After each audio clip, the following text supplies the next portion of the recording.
ছানা দিয়ে ডিমের ঝোল তৈরি করার জন্য সিদ্ধ করা মিষ্টি কুমড়ো ও ছানা নিয়ে তার উপর অল্প হলুদ দিয়ে দিচ্ছি, পরিমাণ মতো লবণ দিয়ে দিচ্ছি, কাঁচা লঙ্কা বাটা দিয়ে দিচ্ছি।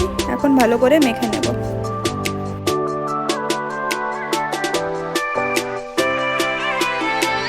মাখা হয়ে গেছে, কড়াইতে তেল দিয়ে দিচ্ছি। এখন ওগুলো ভেজে নেব। ভাজা হয়ে গেছে, নামিয়ে নিচ্ছি। গোল গোল করে নিচ্ছি।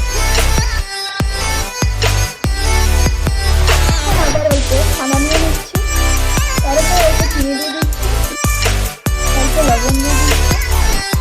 এখন এগুলো ভালো করে মেখে নেব।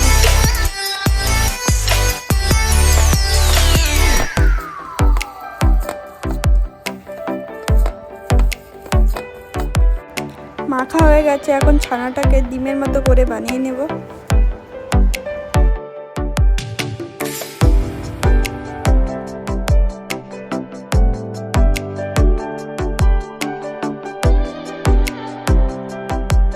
এই করে সবগুলো ডিমের মতো বানিয়ে নিয়েছি। কড়াইতে তেল দিয়ে দিচ্ছি। তেলটা গরম হয়ে গেছে, এখন অল্প হলুদ দিয়ে দিচ্ছি। এখন ওগুলো এক এক করে ভেজে নেব।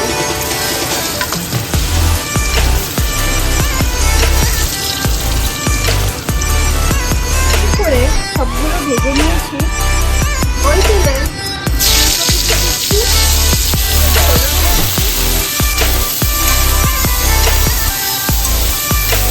ফুলকপিগুলোকে ভালো করে ভেজে নেব। ভাজা হয়ে গেছে, এখন নামিয়ে নেব। এখন ওই তেলে আলুগুলো ভেজে নিচ্ছি। আলুটা ভাজা হয়ে গেছে, এখন নামিয়ে নিচ্ছি। ওই তেলে অল্প জিরে দিয়ে দিচ্ছি, শুকনো লঙ্কা দিয়ে দিচ্ছি। এখন লঙ্কা বাটা ও জিরে বাটা দিয়ে দিচ্ছি, আদা ও পোস্ত বাটা দিয়ে দিচ্ছি, পরিমাণ মতো হলুদ দিয়ে দিচ্ছি, অল্প লবণ দিয়ে দিচ্ছি। এখন এটাকে ভালো করে কষিয়ে নিচ্ছি। মাখানো হয়ে গেছে, এখন ফুলকপি ও আলুগুলো দিয়ে দিচ্ছি। এখন অল্প জল দিয়ে দিচ্ছি।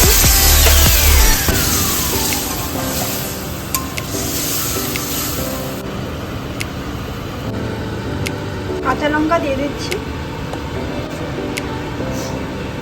ওগুলোর মধ্যে ছানার ডিমগুলো ছেড়ে দিচ্ছি। এখন অল্প গরম মশলা দিয়ে দিচ্ছি, ধনে পাতা দিয়ে দিচ্ছি। এখন নামিয়ে নিচ্ছি। ছানার ডিমের ঝোল তৈরি।